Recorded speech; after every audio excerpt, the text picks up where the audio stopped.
బులెటిన్లో breaking news చూస్తున్నాం. రేపు తెలంగాణ కేబినెట్ సమావేశం ఉండబోతోంది. నెల రోజుల పాలన 6 గ్యారంటీల అమలుపై చర్చించబోతున్నారు.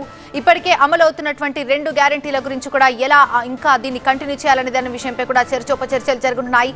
పార్లమెంట్ ఎన్నికలపై సీఎం రేవంత్ రెడ్డి ఫోకస్ పెంచినట్టుగా తెలుస్తోంది. కార్పొరేషన్ల భర్తీ, కేబినెట్ విస్తరణ, ఖాళీగా ఉన్నటువంటి ఎమ్మెల్సీల భర్తీపై కూడా కేబినెట్లో చర్చించే ఛాన్సెస్ ఉన్నాయి.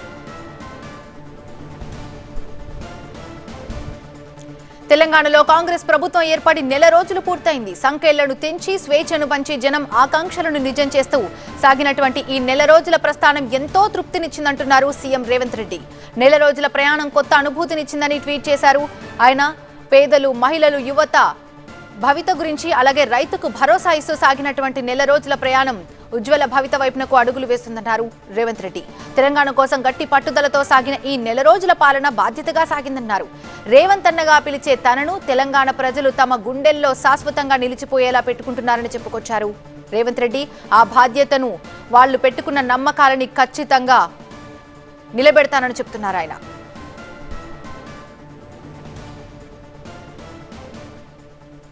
ఇక రేపటి కేబినెట్ భేటీకి సంబంధించి మరింత సమాచారాన్ని మా ప్రతినిధి, మా సీనియర్ కరెస్పాండెంట్ అశోక్ అందిస్తారు. అశోక్, రేపటి కేబినెట్ ఏ విధంగా ఉండబోతోంది? ఏ టైంకి స్టార్ట్ అయ్యే ఛాన్సెస్ ఉన్నాయి? కొత్త ప్రభుత్వం ఏర్పడిన తర్వాత రెండోసారి జరుగుతున్నటువంటి కేబినెట్ భేటీ చాలా కీలకమైన అంశాల గురించి చర్చించే అవకాశం మనకు కనిపిస్తుంది.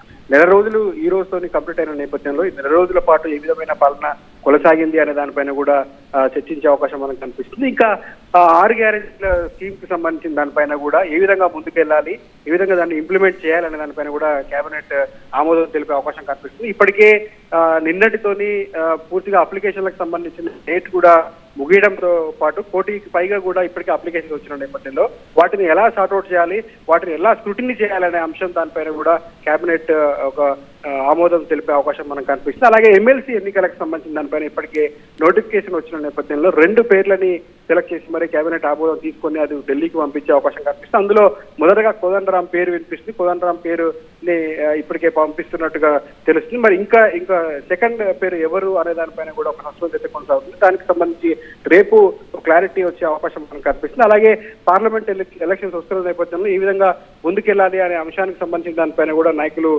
దీని మాట్లాడే అవకాశం కనిపిస్తుంది. 6 గ్యారెంటీల స్కీములు ఇంప్లిమెంట్ చేసిన తర్వాతే ఈ ఓట్లకు సంబంధించిన దానిపైన కూడా ముందుకెళ్లాలని చెప్పి ఫస్ట్ కూడా భావిస్తున్న నేపథ్యంలో దానిపైన కూడా పూర్తి క్లారిటీతో ఈ సమావేశం జరిగే అవకాశం అయితే కనిపిస్తుంది చెప్పొచ్చు. Right, thank you Ashok, thanks for the updates.